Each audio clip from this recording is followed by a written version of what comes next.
8장 1절부터 4절까지입니다. 그러므로 이제 그리스도 예수 안에 있는 자에게는 결코 정죄함이 없나니 이는 그리스도 예수 안에 있는 생명의 성령의 법이 죄와 사망의 법에서 너를 해방하였음이라. 율법이 육신으로 말미암아 연약하여 할 수 없는 그것을 하나님은 하시나니 곧 죄로 말미암아 자기 아들을 죄에 있는 육신의 모양으로 보내어 육신의 죄를 정하사 육신을 따르지 않고 그 영을 따라 행하는 우리에게 율법의 요구가 이루어지게 하려 하심이니라. 아멘. 네, 지난달 성령 강림 주일에 성령에 대한 말씀을 드렸습니다. 특별히 사도행전 2장에 나오는 오순절 마가다락방에 임했던 성령 세례에 대한 말씀을 드렸죠. 사도행전 1장 4절 이하에서 하신 말씀이죠. 예루살렘을 떠나지 말고 내게서 들은 바 아버지께서 약속하신 것을 기다리라. 요한은 물로 세례를 베풀었으나 너희는 몇 날이 못되어 성령으로 세례를 받으리라. 같은 내용을 누가복음 24장 49절이 이렇게 말했어요. 볼지어다 내가 내 아버지께서 약속하신 것을 너희에게 보내리니 너희는 위로부터 능력으로 입혀질 때까지 이 성에 머물라. 그러니까 오순절 성령 세례는 위로부터 능력으로 입혀지는 사건입니다. 위에서부터 능력을 주시는 사건, 그게 오순절 마가다락방의 성령 세례다. 120명의 제자들이 받은 성령 세례의 특성이 뭐냐면 강한 능력이었습니다. 그래서 사도행전 1장 8절이 오직 성령이 너에게 임하시면 너희가 권능을 받고, 성령이 임하시면 성령 세례를 받으면 권능을 받고 예루살렘과 온 유다와 사마리아와 땅끝까지 이르러 내 증인이 되리라. 오순절날 120명의 제자들이 받은 성령 세례의 특성은 권능이었습니다. 그리고 그 권능을 주신 이유는, 목적은 예수의 증인의 사명을 감당케 하시기 위해서였던 거죠. 그런데 이 성령 세례에 대해서 신약 성경에는 사도행전 1장 외에 또 다른 한 군데에서도 성령 세례를 말씀하고 있습니다. 자, 비교해 한번 보죠. 화면 보시면요. 사도행전 1장 성령으로 세례를 받으리라. 그 성령이 임하시면 너희가 권능을 받을 거다. 근데 고린도전서 12장 13절에도 똑같은 게 나오죠. 한 성령으로 세례를 받아 이번에는 뭡니까? 한 몸이 됐다. 똑같이 두 본문 성령으로 세례를 받았다고 말씀하고 있는데 성령으로 세례를 받은 결과는 두 본문이 전혀 다릅니다. 사도행전에서는 성령으로 세례를 받아서 능력을 받고 고린도전서 12장에서는 성령으로 세례를 받아 한 몸이 됐다. 이 두 본문이, 성령 세례에 따른 두 본문이 성령 세례가 뭐냐에 대해서 논쟁을 유발시킨, 어떻게 보면은 그 원인이 됐죠. 성령 세례가 뭐냐, 서로 다른 해석을 하는 거예요. 한쪽은 성령 세례는 뭐냐, 능력받는 거다, 이렇게 얘기하는 거죠. 사도행전적인 입장에서. 또 다른 쪽은요, 성령 세례는 한 몸이 되는 거다. 성령을 세례 받을 때 우리가 한 몸이 된다, 이렇게 얘기하는 거죠. 한쪽은 성령 세례는 구원받은 이후에 받는 거다, 이렇게 얘기하고 사도행전입니다. 또 다른 쪽은 성령 세례는 구원받을 때 동시에 받는 것이 성령 세례다, 이렇게 주장하는 거죠. 고린도전서 12장에 말하는 성령 세례, 즉 유대인이든 이방인이든 자유인이나 노예나 한 몸이 되었다. 한 몸이 되었다는 것은 구원받아서 그리스도의 한 몸이 됐다. 그리스도의 서로 지체가 됐다, 그 말 아닙니까? 우리가 언제 그리스도의 한 몸이 되고 그리스도의 몸으로 편입이 됩니까? 예수 믿고 구원받을 때예요. 그때 우리가 그리스도의 지체가 되고 몸의 지체가 되고 몸과 하나가 되는 거죠. 고린도전서 12장은 성령 세례는 한 몸이 되는 거다. 구원받는 것이고 그것은 성령 세례는 따라서 구원받을 때 모든 그리스도인들이 받는 게 성령 세례다, 이렇게 얘기하는 거죠. 반면 사도행전 1장에 말하는 성령 세례, 즉 성령 세례를 받을 때 능력을 받는다, 위로부터 능력으로 입혀진다는 것은 구원받을 때 일어나는 것이 아니라 구원받은 이후 어떤 특정한 때 일어나는 것이다. 이렇게 주장하는 거죠.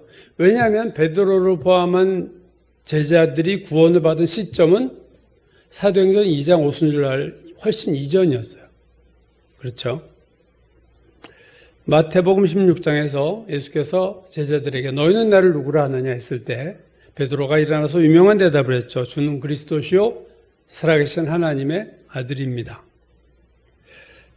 자, 제자들이 예수를 처음 쫓을 때 물고기를 잡다가 베드로와 요한이 안드레가 쫓아간 이유는 예수를 다 버리고 쫓은 이유는 예수가 메시아인 것을 뭔가 확신했기 때문에 쫓은 거죠.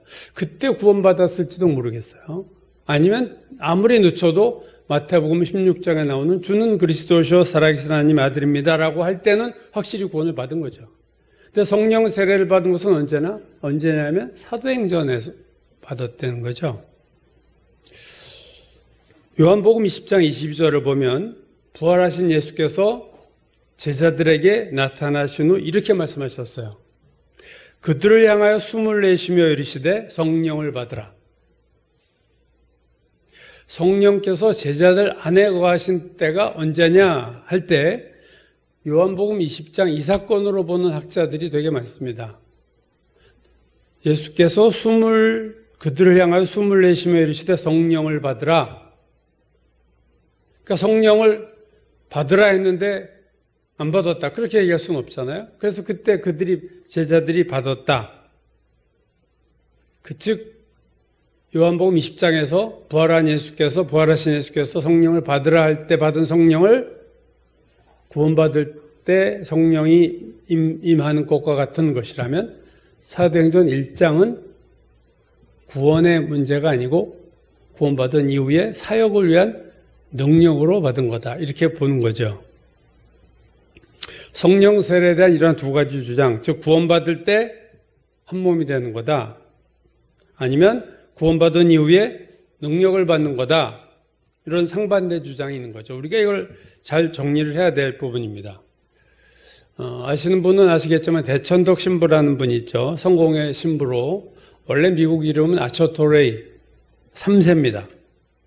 아처토레이 1세는 무디와 함께 성령운동을 미국에서 했던, 즉 무디 성경학교의 초대 원장을 했던 아처토레이 목사였어요. 그 할아버지는. 대천덕 신부는 그의 손자가 되는데 1957년에 한국에 와서 1965년에 강원도 태백에 예수원이라고 하는 신앙생활 공동체를 세우죠. 유명했었어요. 그때 예수원이라는 것이. 그리고 그가 순복음교회에서 발행했던 신앙계라는 잡지에 신앙에 대한 질문, 그리고 그 질문에 대해서 대답하는 코너가 있었는데 그거를 쭉 연재했어요. 신앙계에. 그걸 모아서 책으로 만든 것이 산골짜기에서 온 편지라는, 대천덕 신부가 했던 신앙 질문에 대한 답변을 모은 것이 산골짜기에서 온 편지로 아마 내가 알기로는 4권이나 5권이 시리즈로 나왔고 베스트셀러가 됐던 기억이 납니다. 자, 할아버지인 토레이 목사는 너희가 믿을 때 성령을 받았느냐라는 책을 썼어요. 성령 세례에 대한 책을 썼는데 손자인 대천덕 신부는 책은 쓰지 않았는데 수많은 강연을 다니면서 성령 세례에 대한 얘기를 했고요. 그리고 토레이 목사가 책을 몇 권 썼는데, 토레이 신부가, 대천덕 신부가 책을 몇 권 썼는데 그 중에서 부분 성령에 대한 얘기를 했어요. 자, 그래서 그것을 정리해서 한신대학대학 교수가 대천덕 성령론이라는 학위 논문을 발표합니다. 제가 그 논문을 좀 봤는데, 그러니까 대천덕 신부의 성령론, 할아버지의 성령론이 아니라, 토레이 목사가 아니라 손자인 아처토레이 3세인 대천덕 신부의 성령론, 그 성령론 그 논문을 보면요, 이 대천덕 신부는 성령의 사역을 한 가지로 보지 않고 두 가지로 봤다는 거예요. 첫 번째 사역은 성령이 사람의 마음 밖에서 행하시는 사역, 즉 몸 위에 행하시는 사역이다. 즉 이걸 위로부터 능력이 입혀지는 거다. 이렇게 얘기했습니다. 이게 누가복음이고 사도행전 1장이죠. 즉 사람 마음 밖에서 사람 위에 부어지는 성령의 사역이 있고, 또 하나의 다른 사역은 이번엔 믿는 자 안에서 행하는 사역이에요. 이 사역은 성령이 사람 마음 속으로 들어와서 행하는 건데, 이러한 사역은 신자가 거듭나게 하고 생수의 강 같은 기쁨이 넘치게 하고 우리 안에 거하면서 그 사람으로 하여금 하나님의 성품으로 변화되는 성령의 열매를 맺게 하신다. 그런 사역을 안에서 하신다. 즉 성령의 외적인 사역이 있고 내적인 사역이 있다. 외적 사역은 위로부터 바깥에서 부어짐으로써 그 사람에게 파워를 줘서 그 파워로 하나님의 일을 하게 하는 성령의 사역이 있고, 또 하나는 예수 믿을 때 우리 안에 들어와서 거하시면서 우리를 들어오실 때 구원받는 거죠. 구원받고 우리가 변화되고 성화되고 주님을 닮아가는 일을 우리 안에서 행하시는 성령의 또 다른 사역이 있다. 이렇게 본 거예요. 그래서 내적 사역은 고린도전서 12장의 사역이죠. 한 몸 되게 하는 사역이고, 외적인 사역은 사도행전 1장의 사역입니다. 부어지는 성령.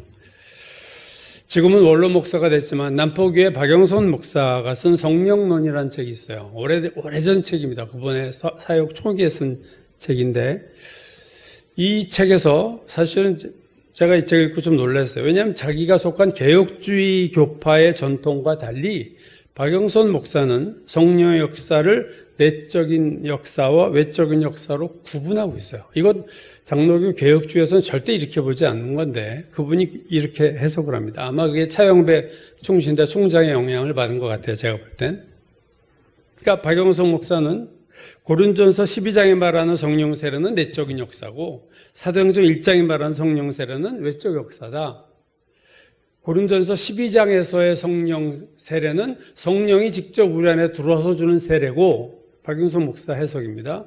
사도행전 1장의 성령은 성령 스스로 행하는 성령 세례가 아니라 예수께서 우리에게 부어주시는, 예수께서 주시는 성령 세례다. 이걸 이렇게 또 구분을 하고 있습니다. 결국 박영선 목사의 성령 세례에 대한 이해와 대천동 목사의 해석은 거의 일치해요. 같다고 봐도 됩니다. 근데 한국교회는 이게 둘로 나눠 있어요. 오순절 계통에서는 강조하는 게 외적인 역사만을 강조해요. 능력받고 방언하고 신유, 예언 이런 걸 강조하는 반면에 보수 장로교단은 성령의 내적 역사만을 강조하고 외적인 역사 이거 부정하거나 이걸 이단으로 취급해요. 방언하는 거 이단이다. 이런 아주 과격한 장로교 목사님들도 많죠. 저는 아까 그 박영선 목사님이나 또는 토레이 목사의 입장과 저는 같습니다. 두 가지 사역이 있는 거지. 이걸 구원받을 때 누구나 다 성령 받고 우리는 더 받을 성령이 없다. 이렇게 주장하는 것은 무기력한 신앙으로 가게 만들어서 결국 비실비실대는 신앙을 사는 거예요. 성령의 능력을 체험을 못하니까. 내적 역사만 있는 거고 내 안에서 성령을 또 적극적으로 순종해서 성화되는 것이 아니라 성령의 음성에 귀 기울이지 않고 사니까 성화되지 않고 옛 모습 가지고 그냥 사는 그리스도인들이 얼마나 많습니까? 무능하잖아요. 이제 오늘 본문은요, 로마서 8장 1절에서 4절까지의 말씀인데, 마틴 루터는 로마서를 신약 성경의 마스터피스라고 그랬어요. 걸작이다. 신약 성경의 최고다. 어떤 학자는 로마서는 서신이 아니라 복음에 대한 서신이 아니라 복음 자체다. 로마서를 모른다는 것은 기독교를 모른다는 것이다. 이 로마서에 대한 칭찬들이 참 많죠. 그래서 여러분 로마서는 정말로 정독할 필요가 있는 성경입니다. 평생 연구하고 생각하고 여러분이 들여다볼 만한 가치가 있는 파도 계속 파여지는 그게 로마서입니다. 로마서 전체 16장 중에서 특별히 로마서 8장에 대한 여러 성경학자들의 평가는 더 놀랍죠. 어떤 성경학자들은 로마서 8장이 로마서 전체에서 가장 빛나는 보석이다. 마틴 로이드 존스는 로마서 8장이 가장 감동적인 장이 8장이다. 또 제이미슨과 포세카 브라운이 쓴 주석에서는 로마서 8장을 이렇게 얘기했죠. 로마서 8장 이전에 나오는 모든 논쟁의 지류가 만나서 하나의 강이 되는 그것이 로마서 8장이다. 로마서 8장은 모든 논쟁의 결론이다. 그렇게 얘기했어요. 앞에 논쟁거리가 많았는데 여기서 다 결론이 나고 끝이 나고 여러 지류들이 합해서 8장에서 드디어 하나가 된다. 우리가 로마서 제가 8장 4절까지 여러분과 작년에 8장 4절까지 했었는데요. 로마서 8장은요, 로마서 7장의 질문에 대한 답입니다. 로마서 7장에서 바울은 자신이 원하는 것을 행하지 않고 내가 미워한 것을 행하고 있다는 것에 대해서 깊이 고민을 해요. 그러다가 하나의 중요한 영적인 사실을 발견합니다. 로마서 7장 21절이야. 그러므로 내가 한 법을 깨달았노니 선을 행하기 원하는 나에게 악이 함께 있다는 것이다. 내 속사람으로는 하나님의 법을 즐거워하되 내 지체 속에서 한 다른 법이 내 마음의 법과 싸워 내 지체 속에 있는 죄의 법으로 나를 사로잡는 것을 보는도다. 바울이 로마서 7장에서 깨달은 것은 내 안에 둘이 있는데 하나님 뜻대로 살고자 하는 나와 그것을 반대하는 육신이 함께 있는데 이 둘이 커다란 전쟁을 치르고 그 결과는 하나님 뜻대로 행하기 원하는 내가 늘 패배해서 포로가 돼가지고 죄의 법으로 질질 끌려가고 있다는 것을 자기가 보고 있다. 그러면서 이런 비참한 현실을 들여다본 바울이 탄식하죠. 오라 나는 곤고한 사람이로다. 누가 이 사망의 몸에서 나를 건져내랴? 이게 질문이에요. 누가 도대체 이 부분을 해결해 줄 거냐? 즉 하나님의 말씀대로 살기 원하는 구원받은 그리스도인이 매일매일의 삶에서 죄와의 싸움에서 패배하여 죄 가운데 빠지는 현실에서 도대체 이걸 어떻게 벗어날 수 있겠는가 하는 로마서 7장의 질문에 대한 답이 로마서 8장 전반부라는 거죠. 로마서 8장 1절에서 4절까지에 대해서는 제가 작년 9월, 10월에 한 4번에 걸쳐 설교를 했던 것 같아요. 그 대답, 7장의 질문에 대한 8장의 대답, 승리의 비결의 핵심은 그리스도 안에 거하는 것, 그리스도 안에 거하는 것이 해답이었습니다. 화면을 보시면요. 8장 1절. 그러므로 이제 그리스도 예수 안에 있는 자에게는 결코 정죄함이 없다. 예수 그리스도 안에 있는 자라는 것은 제가 작년에 말씀드렸듯이고 그냥 신분적으로 그리스도 안에 있는 구원받은 자를 말하는 것이 아니라 그리스도 안에 있는 삶을 사는 자, 그리스도 안에 거하는 자, 그리스도의 믿음으로 붙어 있는 자라는 의미라고 그랬죠. 이건 구원받았다는 단순한 의미가 아니에요. 정죄함이 없다 할 때도 이 정죄함은 지옥에 간다는 게 아니라 죄의 종노릇하며 사는 삶을 사는 것, 그렇게 제가 말씀을 드렸어요. 그리스도 예수 안에 있는 자에게는 정죄함이 없다. 왜요? 2절을 이유에 대해서 2절에 말하죠. 그 이유는 정죄함이 없는 이유는 그리스도 예수 안에 있는 자에게 정죄함이 없는 이유는 이는 그리스도 예수 안에 있는 생명의 성령의 법이 죄와 사망의 법에서 너를 해방하였기 때문이다. 그리스도 예수 안에 있을 때 정죄함이 없는 이유는 그리스도 예수 안에는 어떤 일종의 영적 자기장 같은 것이 역사하고 있는데 그것은 생명의 성령의 법이 작동하고 있다는 거예요. 그리스도 예수 안에는 생명의 성령의 법이 작동하고 있어요. 그렇기 때문에 그리스도 예수 안에 거하는 자는 누구든지 그 영적인 자기장의 힘에 속하게 되는 거죠. 생명의 성령의 법이 강하게 그 안에 작동하게 되고 그래서 죄에 끌려다니는 정죄함이 되는 삶을 해서 벗어나게 된다. 그 말이에요. 다음 화면 보시면요. 앞장 로마서 7장 23절에 보면요. 분명히 내가 죄의 법에 포로가 돼 있었죠. 내 지체 속에서 한 다른 법이 내 마음의 법과 싸워 내 지체 속에 있는 죄의 법으로 나를 사로잡는 것, 포로가 되는 것을 내가 본다. 내가 비참한 내 모습을 보고 있다. 여러분 로마서 7장에서 지금 싸움인데 누구와 누가 싸웠나요? 마음의 법과 죄의 법이 싸웠어요. 그렇죠? 그 결과가 어떻게 됐나요? 죄의 법이 마음의 법을 이겼어요. 그래서 포로로 죄의 법 하에서 끌려가고 있어요. 즉 마음의 법을 죄의 법이 이겼다. 즉 하나님 말씀대로 살려고 하는 내 마음이 죄에게 패배했다. 하나님 말씀대로 살지 않으려고 하다가 패배한 게 아니고 내가 하나님 말씀대로 살려고 애를 쓰고 소원하는데 실제는 그렇게 못 사는 거예요. 그게 로마서 7장의 바울의 고민이었습니다. 왜 패배했나요? 단 하나의 이유입니다. 힘이 딸린 거예요. 죄의 힘과 내 마음을 다해서 죄와 싸우려는 힘이 부딪혔을 때 내 힘이 죄의 힘에 보다 적기 때문에 나는 질 수밖에 없는 거예요. 그래서 포로가 돼서 끌려간 거예요. 7장의 로마서 7장의 마음의 법과 죄의 법과의 싸움은 죄의 법의 완전한 승리입니다. 그렇죠? 자, 그런데 로마서 8장 전반부는요, 죄의 법과의 싸움의 상대가 바뀌었어요. 8장 2절, 이는 그리스도 예수 안에 있는 생명의 성령의 법이 죄와 사망의 법에서 너를 해방하였다. 이제 누가 싸우나요? 8장으로 들어오니까 생명을 주는 성령의 법이 사망적인 속성을 가진 죄의 법과 싸워서 성령의 법이 죄의 법을 이겼어요. 이번에는 성령의 법과 죄의 법의 싸움이죠. 7장에서의 마음의 법과 죄의 법의 싸움은 8장에서 성령의 법과 죄의 법의 싸움으로 바뀌었고, 이번엔 누가 이겼나요? 이번엔 성령의 법이 이겼어요. 7장에서 죄의 법의 포로가 돼서 내가 질질 끌려가고 있었는데 8장에서는 성령의 법이 그러한 나를 죄의 법에서 해방시켰다.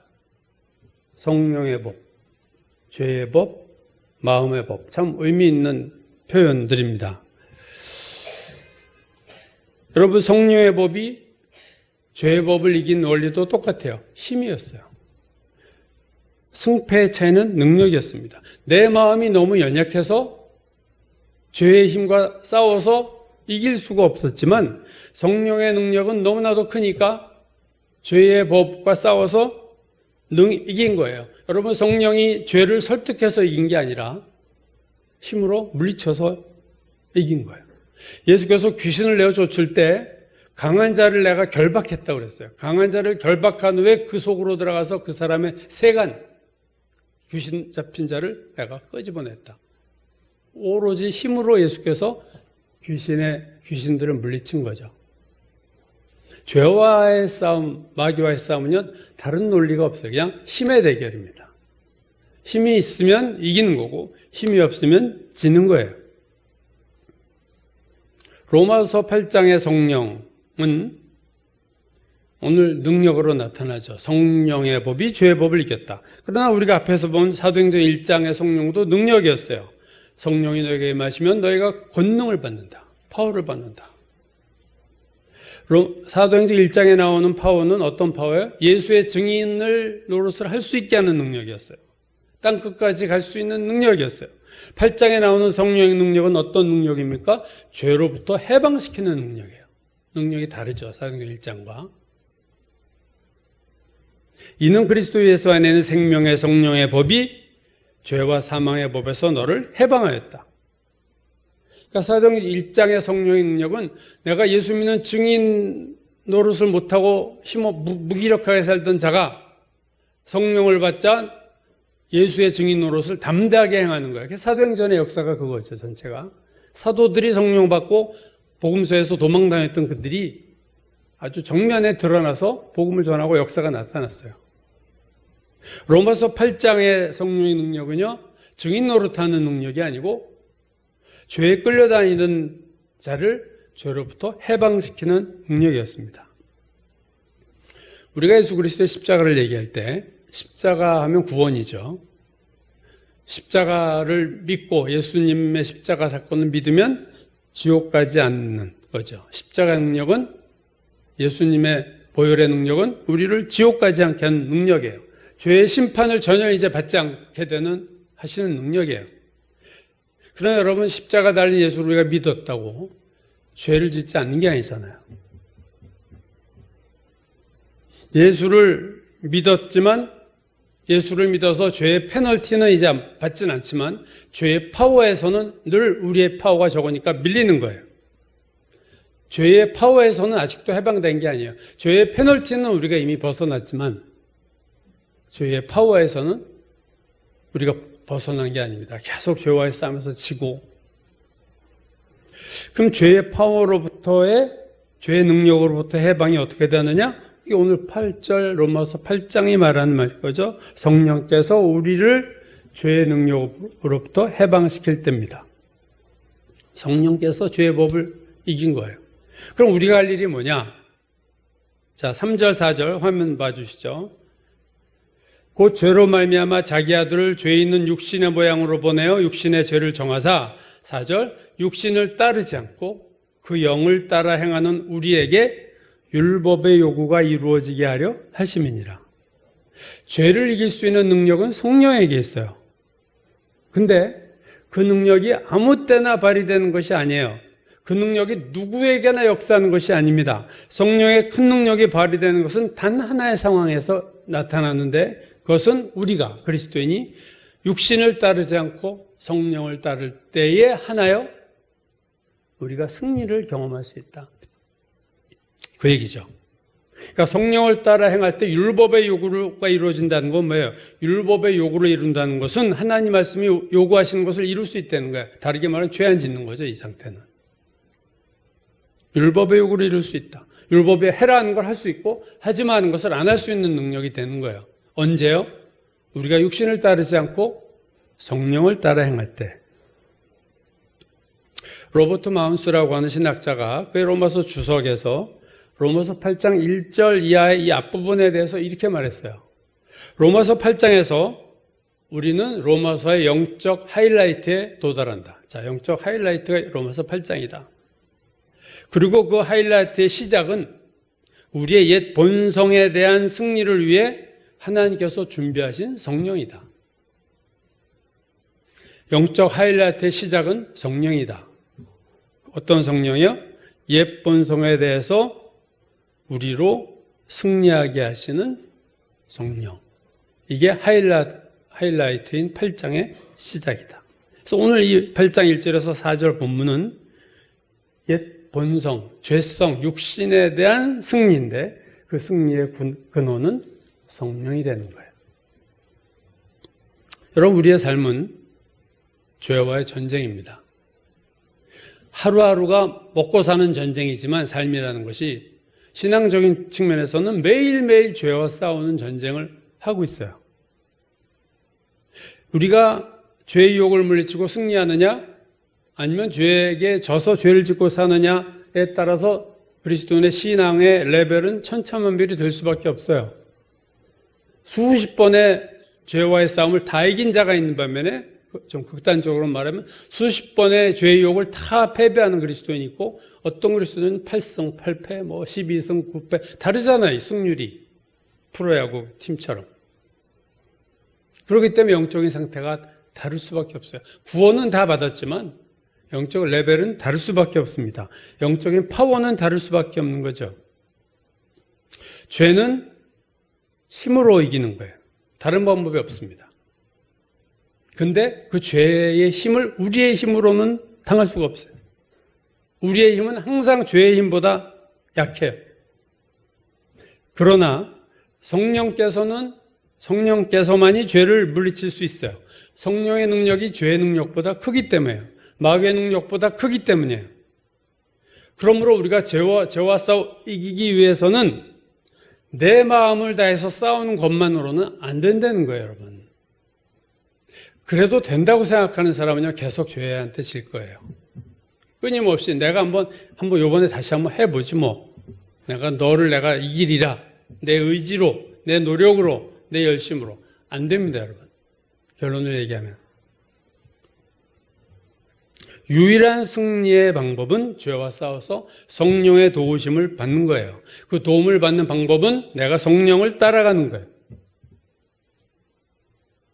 7장에서의 싸움은 마음의 법과 죄의 법의 싸움에서 내가 패배했고 죄가 승리해서 나를 포로로 끌고 가고 있었는데 8장에서의 싸움에서 성령의 법과 죄의 법과의 싸움에서 성령이 이겼어요.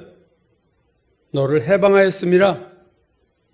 죄와 성령의 법이 생명의 성령의 법이 죄와 사망의 법에서 너를 해방하였다. 근데 이 8장의 승리에서 우리가 주목할 거는요. 8장의 승리는 성령께서 죄와 직접 싸우는 방식이 아니라 성령께서 나를 통해서 싸우는 간접 방식이라는 거예요. 4절에서 육신을 따르지 않고 그 영을 따라 행하는 우리에게 율법의 요구가 이루어지게 하려 하심이라. 내가 성령을 따라갈 때 성령께서 나를 유혹하는 죄를 물리쳐 주신다. 그 얘기죠. 되게 중요한 건데 이게 싸움의 방식을 우리가 정확하게 알아야 되는 거예요. 여러분, 우리 모두는 지금 죄와 날마다 싸우고 있어요. 오늘도 싸우고 내일도 싸우고 천국 갈 때까지 싸울 거예요. 우리가 죄에게 싸움을 거는 게 아닙니다, 여러분. 죄가 우리에게 싸움을 걸어요, 먼저. 유혹을 먼저 해요. 거기에 내가 어떻게 대처하느냐가 이제 싸움이 되는 거고, 이기냐 지냐가 결정되는 거예요. 여러분은 오늘 죄와의 싸움에서 어떤 결과가 나옵니까? 이기십니까? 지십니까? 여러분은 죄와 어떤 방식으로 싸우세요? 여러분의 최선을 다해서 의지로 싸우시나요? 아니면 성령의 능력을 통해서 이기시나요? 언젠가 저희 교회에서 나누었던 책인데요. 십자가와 나라는 책이 있어요. 그 책을 쓴 사람은 F.J. 피걸이라고 하는 멕시코 선교사였고, 선교사의 아버지라고 불리우는, 그러니까 남아메리카를 쭉 순회하면서 선교사들을 방문해서 선교사들에게 어떤 성경을 가르치던 사람이 휘걸이라는 사람입니다. 휘걸이 이렇게 말해요. 참 의미 있는 말을 많이 했는데 그 책에서 신약 성경이 말하는 참된 그리스도인은, 성경이 말하는 참된 그리스도인은 오히려 사람보다는 신에 가까워 보인다. 원수를 사랑하라는 것과 항상 기뻐하라는 것은 자연스러운 것이 아니다. 그렇죠. 어떻게 사람이 항상 기뻐하? 이게 자연스러운 게 아니에요.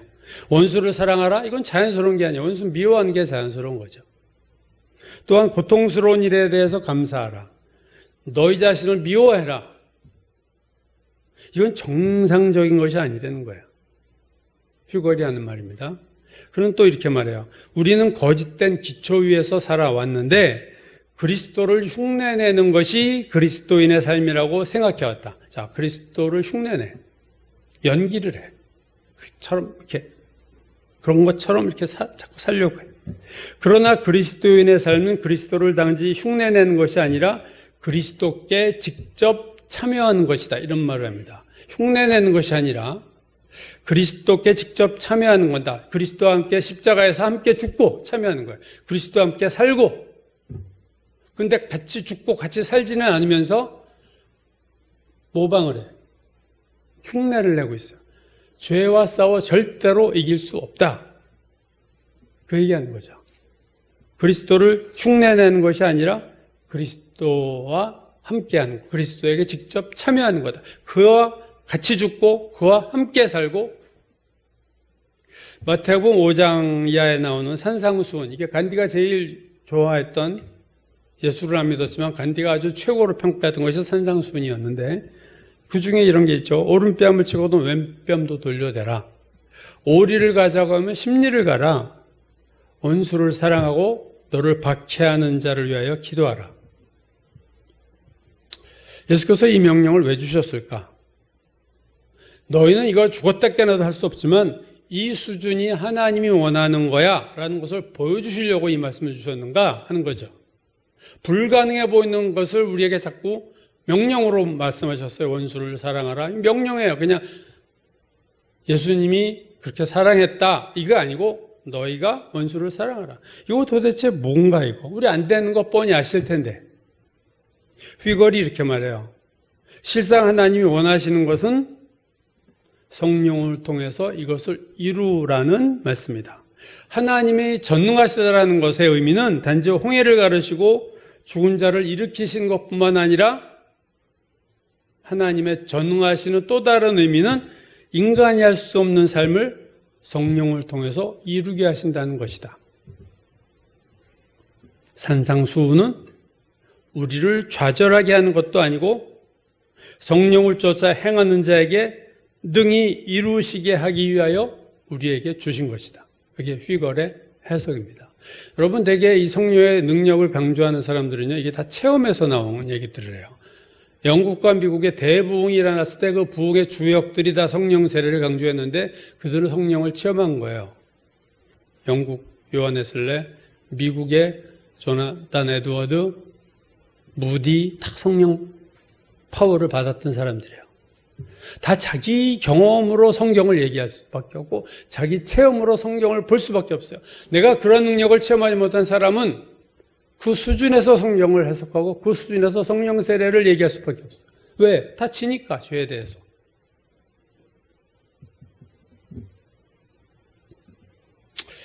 성령은 사도행전 2장의 능력만 주신 분이 아니라 로마서 8장의 능력도 주시는 분이다.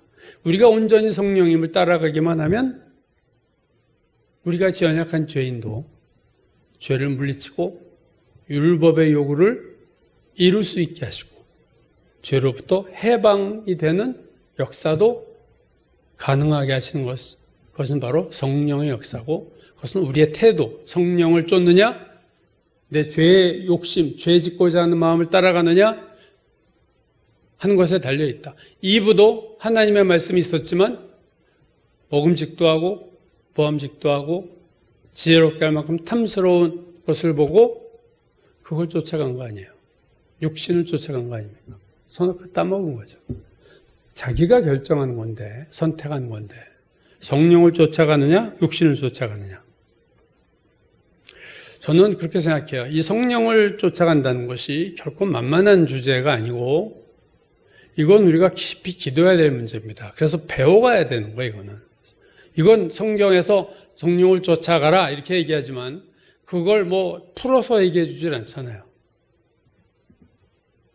기도하면서 시행착오하면서 배워가는 거예요. 성령의 음성을 듣는 법 똑같은 거예요. 자꾸 귀를 기울이는 거예요. 안 들려도. 성령님 하실 말씀 있나요? 자꾸 이렇게 마이크를 성령님께 드리는 거예요. 우리가 기도할 때 마이크 내가 다 잡고 탁 떠들고 아멘 하고 마이크 끄는 게 아니라 우리의 작은 습관의 차이지만 늘 기도할 때 성령님 내가 원하는 것도 기도해야 되지만 성령님 저에게 하실 말씀 있나요? 순간순간 어떤 상황에 붙였을 때 하나님 제가 이때 어떻게 해야 될까요? 계속 질문하는 거죠. 성령의 음성에 귀를 기울여요. 그래야 성령을 따라가려면 성령이 뭐라고 하시는지 알아야 될 거 아니에요. 그래서 자꾸 듣는 법을 배워야 되고 자꾸 따라가는 법을 배워야 돼요. 흉내내는 신앙이 아니라 그리스도와 함께 죽고 사는 법이 뭔가를, 죽고 산다는 것이 무엇인가를 성경에서 말하는 것 한 줄이 된 문장이지만 그것의 의미가 뭔가를 우리는 겸손하게 기도하고 묻고 배워가야 됩니다. 그래서 죄와 싸워 승리하는 법을 배우고 나를 죄에서 해방케 하시는 성령을 경험해야 됩니다. 천국 가서 하는 게 아니에요.